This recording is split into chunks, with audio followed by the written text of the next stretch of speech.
Good morning दोस्तों।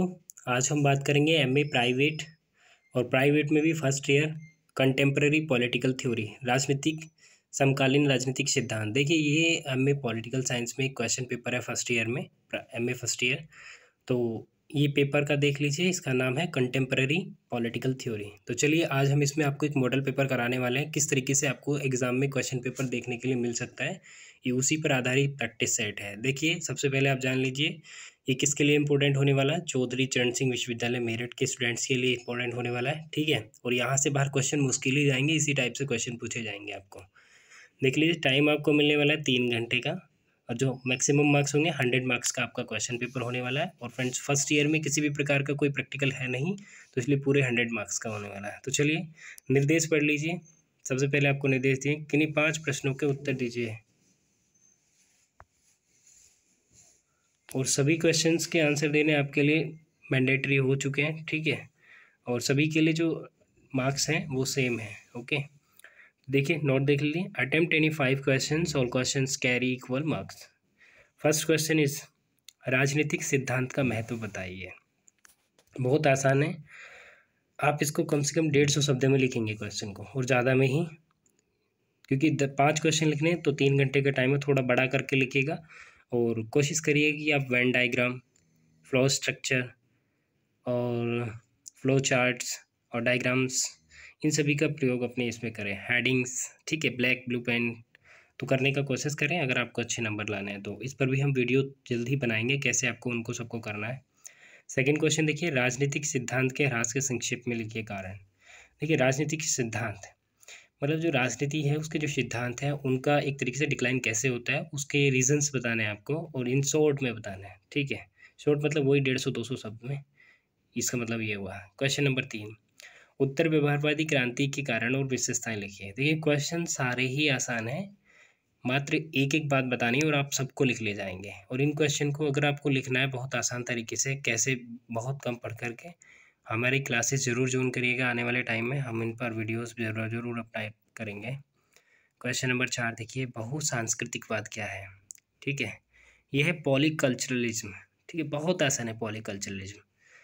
और इसके उद्देश्यों का वर्णन करना है। देखिए किसी भी देश, मतलब किसी भी देश का मेन स्ट्रक्चर जो होता है ना, वो आधार उस देश की प्राकृतिक संपदा और उस देश का इतिहास होता है। और इतिहास का एक भाग होता है उसकी संस्कृति। संस्कृति क्या होती है, जो परंपराएं चलती रहती हैं और निरंतर एक लंबे समय तक चलती रहती हैं तो संस्कृति में परिवर्तित हो जाती हैं। तो परंपरा ही एक विस्तृत लेवल पर लंबे समय के बाद उस संस्कृति बन जाती है उस सभ्यता की। तो वही बहुसांस्कृतिकवाद क्या है। देखिए वर्तमान वैश्वीकरण, भूमंडलीकरण के दौर में अगर हम देखें तो संस्कृतियों का आपस में मेलजोल हुआ है, एक दूसरे को संस्कृति साझा कर रहे थे, ठीक है। तो बहुसंस्कृति मतलब अनेकों संस्कृतियों का जो समाज है, उस संस्कृति समाज में कौन कौन सी संस्कृतियाँ किस प्रकार से फली फूली और कैसे एक दूसरे के साथ शेयर की जाती हैं, उसके बारे में हमको इसके बारे में बताना है, ठीक है।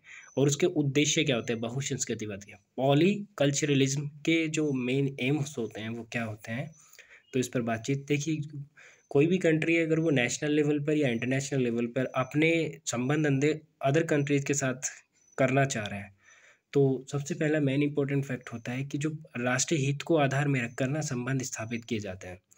तो राष्ट्रीय आधार जो संस्कृति है ना, राष्ट्रीय आधार का एक प्रमुख हिस्सा है। जैसे खेल, सामाजिक, आर्थिक और राजनीतिक संबंध के साथ साथ संस्कृति भी एक महत्वपूर्ण संबंध बन चुका है, ठीक है। इसी तरीके से हमने थोड़ा सा इसका डिस्क्रिप्शन दिया, और जब हम पढ़ाएंगे तो निश्चित तौर पर बहुत आसान क्वेश्चन है और ये आपके लिए बहुत महत्वपूर्ण होने वाला है, ठीक है फ्रेंड्स। तो चलिए आगे देखिए, जॉन रॉल्स के न्याय के सिद्धांत क्या है उसके बारे में आपको वर्णन करना है। क्वेश्चन नंबर 6 देखिए, पर्यावरण आंदोलन के मुख्य आधार क्या है। पर्यावरण संरक्षण के लिए अंतर्राष्ट्रीय स्तर पर कानून बनाने के लिए प्रयास क्या क्या किए गए उन पर चर्चा करनी है। क्वेश्चन नंबर 7, भारत में नारी अधिकारों की संवैधानिक और राजनीतिक स्थिति की विवेचना करनी है। ये महत्वपूर्ण क्वेश्चन है जो बार बार पूछे जा रहे हैं इस एग्जाम में।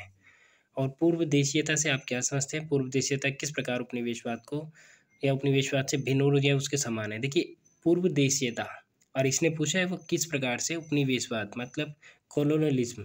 जब कॉलोनी पढ़ेंगे ना हम किसकी, ब्रिटेन की कॉलोनी हुआ करते थे, तो वहीं से इसका आंसर निकलना है फ्रेंड्स, ठीक है। वीडियो ज़्यादा लंबा हो जाएगा, अभी मैं एक्सप्लेन नहीं करूँगा, केवल क्वेश्चन दिखा देता हूँ। नेक्स्ट वीडियो हम आपको इस क्वेश्चन पेपर को सॉल्व कराएंगे और इसमें हम सामने से आपको दिखेंगे।